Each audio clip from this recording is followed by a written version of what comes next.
S के शर्मा आप सभी को प्रूडेंस की में स्वागत करता हूं। देखिए आज मैं बात करूंगा कि एलसीएम आप कैसे निकाल सकते हो भी ट्रिक्स के माध्यम से, यानी कि ट्रिक्स के माध्यम से कैसे हम एलसीएम आसानी से निकालेंगे इसके बारे में सिखाएंगे। क्योंकि सबसे बड़ी क्या होती है कि टाइम की बचत। ठीक है, आपको एग्जाम में क्या करना है, टाइम की बचत करनी होती है। अगर आपको सिर्फ गुना करने के लिए दे दे या जोड़ करने के लिए भी दे दे तो फिर भी क्या होता है, क्वेश्चन आसान होने के बाद भी हम जल्दी से सॉल्व नहीं कर पाते हैं क्योंकि मेरे पास टाइम की कमी होती है। तो आज मैं आपको जिस तरह से एलसीएम निकालते हैं उसमें काफ़ी ज़्यादा समय लगता है, तो कुछ ऐसा ट्रिक्स लाया हूँ जिससे आपको क्या होगा कि कम समय में आप एलसीएम निकाल पाइए। तो चलिए देखते हैं। मान लीजिए संख्या आपका क्या है 24, 36 और 40। ठीक है, आपको करना क्या है कि इस संख्या को आपको अलग अलग करके भी निकालना पड़े तो आप निकालिए। ठीक है, या साथ में भी निकालना पड़े तो निकालिए। ज़्यादातर जो भी हमने बताऊँगा आपको अलग अलग करके ही निकालना। ठीक है, जैसे यहाँ से आप ले लीजिए 24 और 40 को। ठीक है, अब देखिए इस 24 और 40 में क्या होता है, इस संख्या में किससे भाग लग सकता है, आपको सोचना है वह मैक्सिमम संख्या जिससे दोनों में लगता हो, वह मैक्सिमम संख्या जिससे दोनों में लगता हो। तो क्या होगा, आपका 8 होगा। वो संख्या क्या है, 8 है। इस 8 से 24 में लगेगा और 40 में लगेगा।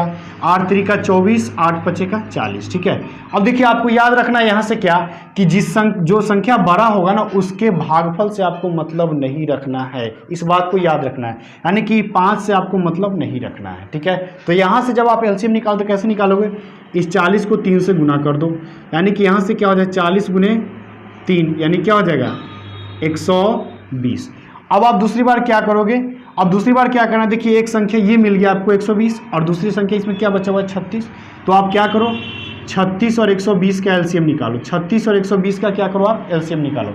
अब आपको सोचना है कि भाई कौन ऐसी सबसे बड़ी संख्या जिससे 36 में भी लग जाए और 120 में भी लग जाए। तो कौन सी संख्या होगा, 12। कौन सी संख्या होगा, 12 होगा। 12 से आप 36 में भी दे सकते हैं और 120 में भी दे सकते हैं, यानी कि 12 तिहाई 36 और 12 दहाई की 120। हमने क्या बताया कि जो बड़ी संख्या होगा उसके भागफल से आपको मतलब नहीं रखना है, यानी कि इस 10 से मतलब नहीं रखना है। तब आप एलसीएम यहाँ से निकाल दो, क्या होगा, इस 120 को 3 से गुना कर दो। 3 गुने 120 यानी क्या आ जाएगा 360 और यही आपका एलसीएम होगा। तो इस तरह से हम क्या करेंगे, आराम से एलसीएम निकाल सकते हैं। आप क्या करते हैं, पहले 2 से देते, 3 से देते, 5 से देते, तो ये बहुत बड़ा प्रोसेस हो जाता है। ठीक है, और ज़्यादा समय लगता है। इसके माध्यम से आप कीजिएगा तो कम समय में आप बना सकते हैं। ठीक है, देखिए नेक्स्ट क्वेश्चन है आपका 66, 75 और 130। 66, 75 और 130। ठीक है, इसका क्या करना है, आपको एलसीएम निकालना है। अब आप करो क्या कि पहले हम यहाँ ये कर रहे हैं कि पहले 75 और 130 का हम एलसीएम निकाल लेते हैं। ठीक है, क्योंकि इसमें एक संख्या से डिवाइड हो जाएगा। तो वो कौन सी मैक्सिमम संख्या जिससे दोनों में भाग लगेगा, जरा सोचिए। आपको क्या होगा, 500 लगेगा, क्योंकि इसमें 500 नहीं मिलता इसलिए हमने अलग कर दिया। अब जरा ध्यान दीजिए, ये कितने मरतबे लगेगा, 15 मरतबे, और यहाँ से भाग दीजिए कितने मरतबे लगेगा, 26 मरतबे। कितने मरतबे लगेगा, 26 मरतबे। अब आपको क्या बताएं कि जो बड़ी संख्या होगा उसके भागफल से आपको मतलब नहीं रखना है।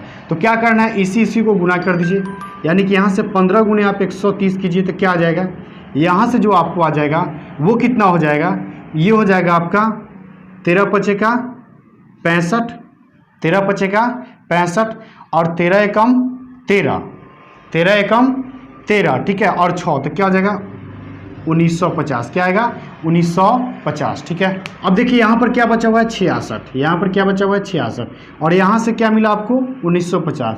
तो मान लीजिए कि आप यही दो संख्या है। अब इन दो संख्याओं में क्या करना है, आपको फिर से एलसीएम निकालना है। इसके लिए क्या करना होगा कि आपको सोचना हो कि कोई ऐसी बड़ी संख्या जिससे इसमें भी लगता हो और इसमें भी लगता हो। तो देखिए 6 से दोनों में लगेगा, 6 से इसमें भी लगेगा और 6 से इसमें भी लगेगा। जरा इसमें दीजिए कितना हो जाएगा 11 मरतबे, और आप इसमें देते हैं तो ये क्या हो जाएगा 36 का 18। ठीक है, ये हो जाएगा उसके बाद 6 दूनी का 12 और 6 पच्चीस का 30, ये आएगा। ठीक है, आपको हमने ये बताया कि जो बड़ी संख्या होगा उसके भागफल से मतलब नहीं रखना है। तो चलो भाई इससे मतलब आप नहीं रखो, आपको करना क्या होगा, इसको 11 से गुना करना होगा। ठीक है, जब आप इसको 11 से गुना करोगे तो 11 गुने 1950 जब आप करोगे तो यहाँ से जो आपको मिलेगा वो क्या मिलेगा 21450, और यही इसका आंसर होगा। यहाँ से जो आपका एलसीएम होगा 21450 होगा। ठीक है, देखिए नेक्स्ट क्वेश्चन है 9, 30, 27 और 15। इसका क्या करना है, आपको एलसीएम निकालना है 9, 30, 27 और 15 का। अब जरा आप ध्यान दो, अब यहाँ से क्या करोगे, आप वही करो, दोनों को अलग अलग कर लो। जैसे 9 का 27 के साथ निकाल दो और 30 का 15 के साथ निकाल दो। ठीक है, तो चलो हम क्या करते हैं 15 और 30 पहले ले लिए। अब देखिए जरा कौन ऐसी संख्या है जिससे दोनों में लगता हो 15 से, 15 एकम 15 15 दूना 30। हमने क्या बताया कि जिसका जो संख्या ज़्यादा उसके भागफल से मतलब नहीं रखना है, यानी कि 2 से मतलब नहीं रखना है। तो यहाँ से आप क्या करो, 1 को 30 से गुना करके एलसीएम यहाँ से क्या आ जाएगा आपका 30 आ जाएगा। दूसरी संख्या आपका 9 और 27 है, ठीक है। अब ऐसी कोई संख्या है जिससे दोनों में लगता हो तो है, 9 से इसमें भी लगेगा, 9 एकम 9 और 9 तिहाई के 27, ठीक है। अब यहाँ से हमने क्या बताया कि जो बड़ी संख्या उसके भागफल से आपको मतलब नहीं रखना है। तो जब मतलब नहीं रखना हो तो यहाँ से आपका क्या हो जाएगा, 1 गुने आपको क्या करना है, दोनों गुना करना होगा, ठीक है। तो 27, यहाँ से क्या मिलेगा 27। अब आपको करना क्या है कि अब जो आपको संख्या लेना है, जैसे ये आपका 30 हो गया, ये 27 हो गया, तो 27 और 30 का आप फिर से देखो कोई ऐसी संख्या है जिससे दोनों में लगता हो तो है।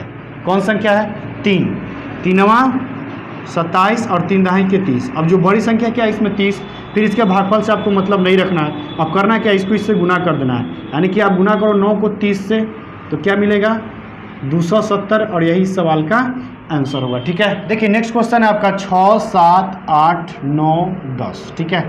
अब यहाँ से आपको क्या करना है कि इन संख्याओं का एलसीएम निकालना है। तो सबसे पहले क्या करो, आप 6, 8 और 10 का निकालो, यानी यहाँ से संख्या ले ली 6, 8 और 10। अब ऐसी कौन संख्या जिससे तीनों भाग लगता हो, ठीक है।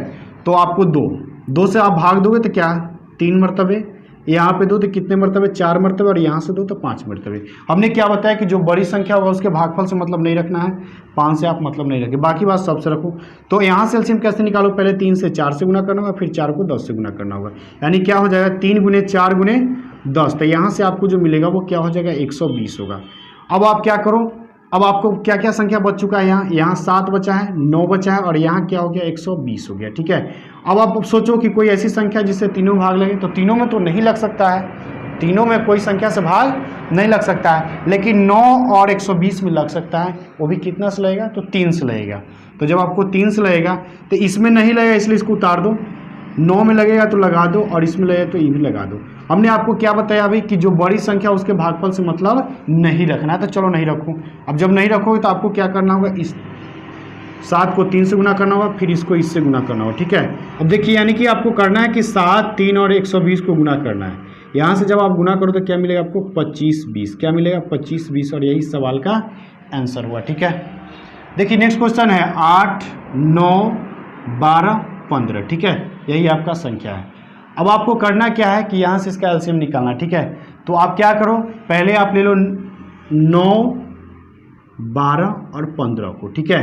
अब देखो कोई ऐसी संख्या जिससे दोनों में तीनों भाग लगता हो तो है, कौन संख्या 3 से लगाओ, 3 तिहाई 9, 3 चौके 12, 3 पचे 15, ठीक है। अब कोई ऐसी संख्या जिससे 3 में 4 में 5 में लगेगा, नहीं, कोई ऐसी संख्या नहीं है। तो क्या करोगे, यहाँ से क्या करना है कि जो संख्या अधिक है उसके भागफल से आपको मतलब नहीं रखना, अभी जो हमने बताया उसके अनुसार। तो मतलब किससे, 3 को करना होगा 4 से गुना, 4 को करना होगा 15 से, ठीक है। यानी कि 3 गुने 4 गुने 15। अब आप गुना करो तो क्या होगा, 15 चुके 60, 60 तिहाई क्या हो जाएगा 180, यहाँ से आपको क्या मिल गया 180। अब आपको यहाँ से क्या बचा हुआ है, तो यहाँ से आपका 8 है, और दूसरी संख्या आप यही ले लीजिए, आपका 180 हुआ। अब जरा सोचो कि इस संख्या में कौन ऐसी संख्या जिससे 8 में लगे और 180 में लगे, तो 4 से इसमें लगेगा, 4 दूना 8, और 4 से इसमें भी लगेगा, 4 चुके 16, 4 पचे का 20। हमने क्या समझाया आपको, बार बार एक ही बात समझा रहा हूँ कि जो बड़ी संख्या उसके भागफल से मतलब नहीं रखना है। तो जब नहीं रखना है तो क्या होगा, इसको इससे गुना करना होगा, यानी 2 गुने 180, यहाँ से क्या होगा आपको 360 होगा, और यही इसका आंसर होगा। तो इस तरह से आप जितने भी सवाल एलसीएम निकालने से संबंधित हो आप उसको सॉल्व कर सकते हैं आसानी से, ठीक है। ये जो ट्रिक्स है वो सभी संख्याओं पे लागू होता है। तो उम्मीद करूंगा कि ये बात आपको समझ में आ गया होगा। अगर वीडियो अच्छा लगे तो लाइक कीजिएगा, शेयर कीजिएगा, और चैनल को सब्सक्राइब जरूर कीजिएगा, ताकि जितनी वीडियो डाली जाए उसका नोटिफिकेशन आपको मिलता रहे, ठीक है। मिलते हैं नेक्स्ट वीडियो में, थैंक यू।